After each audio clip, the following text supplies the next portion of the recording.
여자대표팀 이야기 조금만 나누고 뒤에서 또 그 Q&A 시간에 이야기를 할 텐데 여기 안 그래도 VNL 중계 없나요? 라고 써니님이 하셨는데 있나요?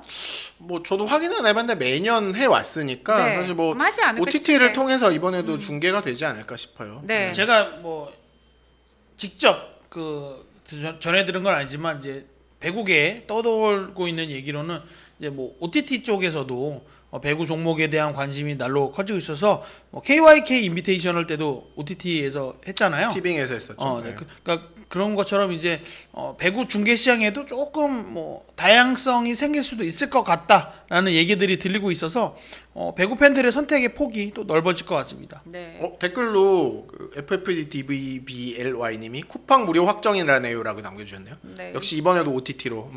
지켜보시기 바라고요. 쿠팡의 저 무료는 다 이제 약 뿌리는 겁니다. 네. 결국에는 밑밥. 결국 결제라. 밑밥. 네.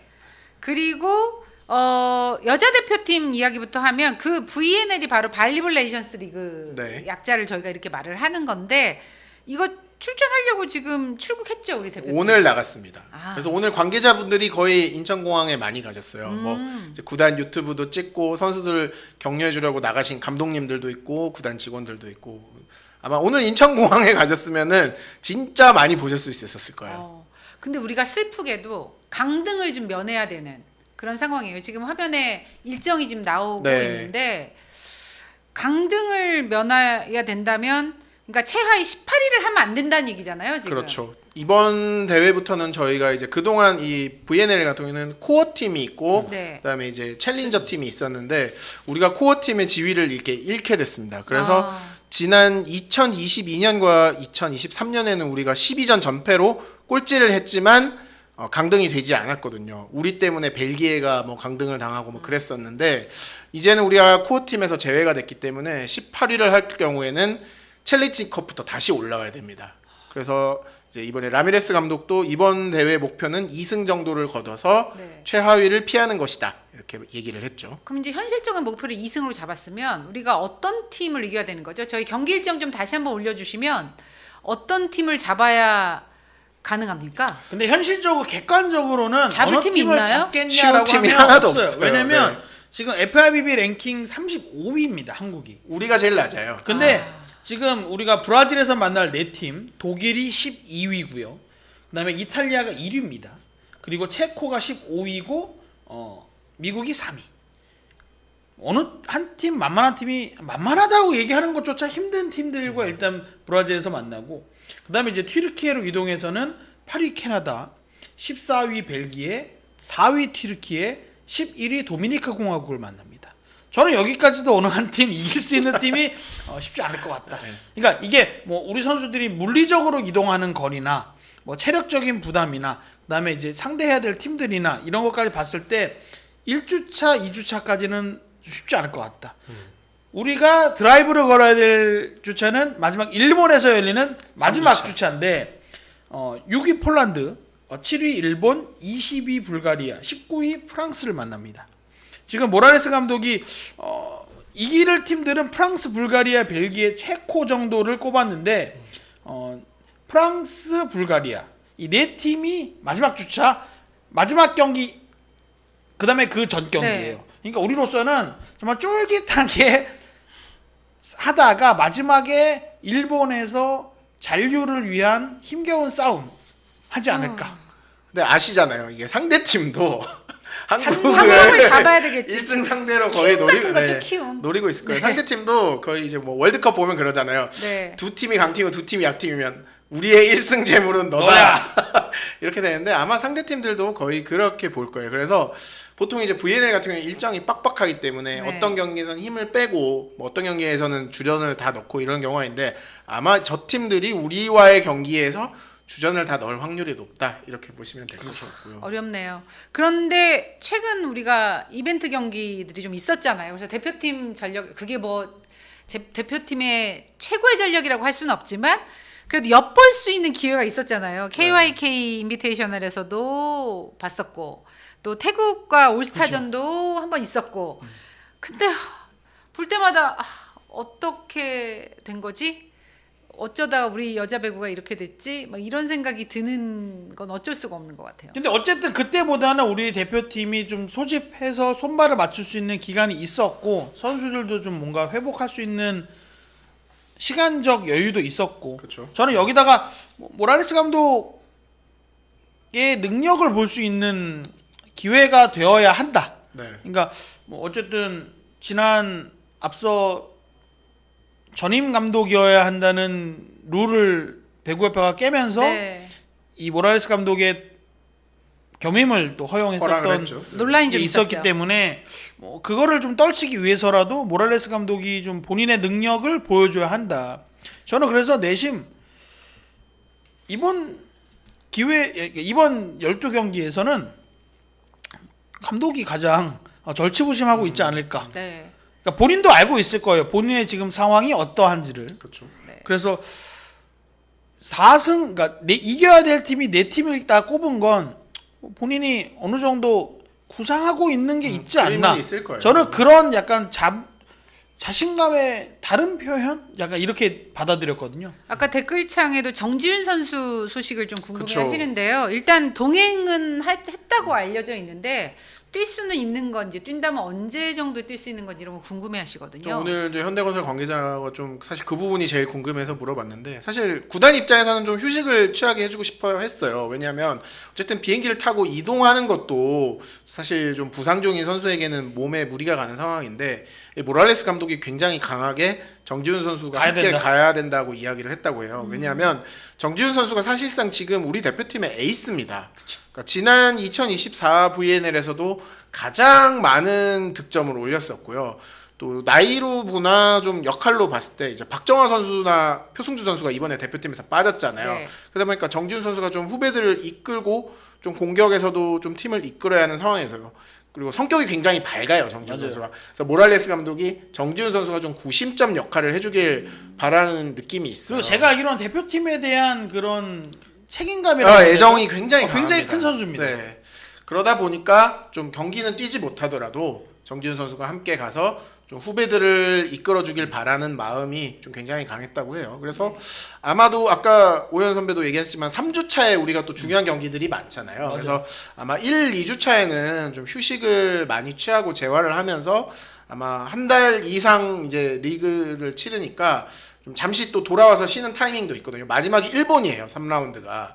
그렇기 때문에 그때 좀 승부를 거는 땐 정지훈 선수가 좀 어느 정도 역할을 해줘야 될 것 같아요. 그러니까 이게 많은 분들이 그러니까 잘못 알고 계신 게 이 피로 골절이라는 게 그러니까 이게 단어가 골절이라서 그렇지 이게 이렇게 뼈가 부러지는 상황은 아니거든요. 맞아요. 그러니까 쉽게 네. 말하면 금 간 거예요. 금이 간 상태에서 이 충격을 계속 받다 보면 선수들이 통증이 쌓이죠. 그러다 보면 이 피로골절이 상태가 악화되면 그러다 정말 부러져 버릴 수가 있는 거거든요. 그래서 지금으로서는 선수들이 휴식이 그러니까 무조건 휴식하는 게 맞는데 뭐 배구 종목의 특성상 대표팀 경기는 다 비시즌 그러니까 소속팀 경기가 없을 때 몰아서 열리다 보니까 이 선수들이 아픔에도 불구하고 그러니까 우리가 배구 선수들이 안 아픈 그러니까 특히 뭐 다른 종목도 마찬가지지만 배구 종목 대표급 정도 되는 배구 선수는 안 아픈 선수 없다라고 얘기하는 게 솔직히 말하면 이 선수들은 소속팀에서도 전 경기를 다 뛰어야 되고 네. 대표팀에서도 다 뛰어야 되는 선수들인 거예요.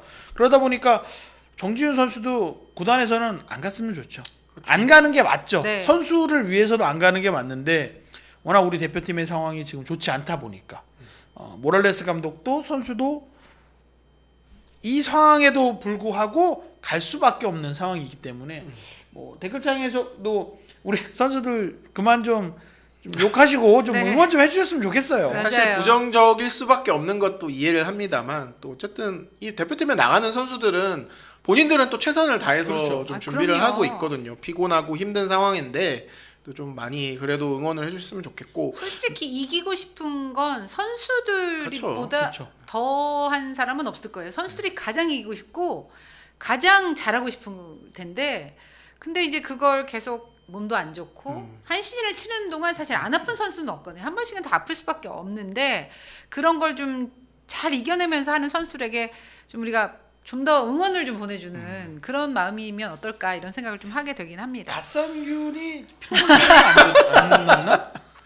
어쨌든 우리 명단을 다시 한번 확인해 보면 네. 우리가 세터는 이제 김다현 선수, 박사랑 이고은 선수인데 아무래도 김다현 선수가 이번에도 부주장으로서 팀을 이끌고 선발로 많이 나설 것 같고요. 리베로는 한다의 한수진 선수가 아마 컨디션에 따라서 좀 나눠나갔고요. 아웃사이드 히터가 이제 이게 정지훈 선수가 부상이다 보니까 아무래도 강소희 선수가 한 자리를 차지하고 육서영 정윤주 선수가 이제 기회를 좀 얻을 것 같은데 이제 이주하 선수도 아직 어리긴 하지만 경험이 조금은 좀 돌아올 것 같고요. 네.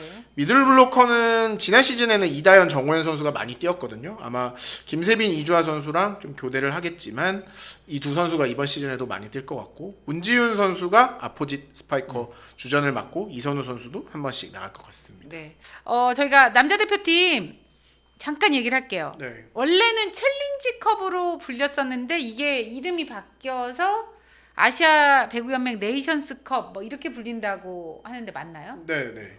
이 조편성 결과가 났다 뭐 이런 소식이 있던데. 네, 이게 우리나라가 이제 27입니다. FIVB 랭킹 27인데 조편성 결과 이제 D조의 베트남, 뉴질랜드와 같은 조가 됐어요. 사실 뭐 AVC에 속한 나라 중에는 일본을 제외하고는 사실 이렇게 순위가 그 FIVB 랭킹이 높은 나라가 잘 없습니다. 그래서 우리나라가 27위에 있는데 베트남 같은 조에 묶인 베트남이 52위고요. 뉴질랜드는 세계 랭킹이 없어요. 그래요? 세계 랭킹이 없어서 어떻게 보면 상위 두 팀이 8강에 올라가는 가운데 사실상 한 자리 정도는 확보를 했다라고 볼 수 있습니다. 네, 8강은 가겠네. 네, 그래서 베트남에게는 우리가 최근에 이긴 적도 있죠. 그래서 8강에는 무난히 나갈 수 있겠다라고 보면 이제 다른 조에는 어떤 팀들이 배정됐나 보면 A조에는 다시 개최국이 한번 표를 보여주시죠. 개최국이죠. 네. 58위 바레인 우리 야쿠베 나라. 그리고 51위 인도네시아, 그다음에 57위 태국. 박기영 감독이 이끌고 있는 태국이 A조에 속했습니다. 그리고 B조는 21위 카타르, 33위 호주, 53위 카자흐스탄이 속했고요. C조에는 46위 파키스탄, 45위 대만, 또 56위 필리핀이 속했습니다. 근데 사실 이 대회가 뭐 막 중요하다기보다는 우리는 세계 선수권 대회 여기도 출전을 해야 되니까 11년 만이죠. 근데 다 중요해요. 다 중요해요? 왜냐하면 이 국제 대회 랭킹을 결국 올려야 되는데 네. 이 경기들도 다 랭킹 포인트가 있습니다. 그렇기 때문에 사실 한 경기 한 경기가 우리에게는 다 사실 소중한 경기들이라고 할 수 있고 또 이 대회를 우승을 해야 VNL에 복귀할 수 있는 가능성이 열리기 때문에 네. 사실 놓칠 수는 없어요. 이번에는 우리가 2년 연속 3위를 차지했는데 이번에야말로 좀 선수들 이야기를 들어보면 우리 아시아에서는 한번 우승을 해보자. 왜냐하면 일본과 이란, 중국이 참가하지 않잖아요. 네, 다 그러네요. VNL에 있기 때문에. 네. 그래서 여기서는 우리가 우승을 한번 해야 되지 않겠느냐라는 이야기들을 많이 하고 있다고 합니다. 9월에 세계 선수권 대회가 있고 저희가 이제 그래서 그 사이에 이제 이 그 네이션스컵 앞두고 네덜란드랑 평가전. 네, 맞습니다. 근데 지난주에도 특이한 게 네덜란드 대표팀이 진천 선수촌에서 같이 훈련을 하던데. 네, 그리고 연습 경기도 아마 3일인가 4일인가에 한다고 해요. 네. 아니, 그래서 평가전을 하는데 연습 네. 경기도 그 전에 또 해요. 네. 그래서 우리나라 배구 관계자들도 꽤 많이 방문할 예정이고요.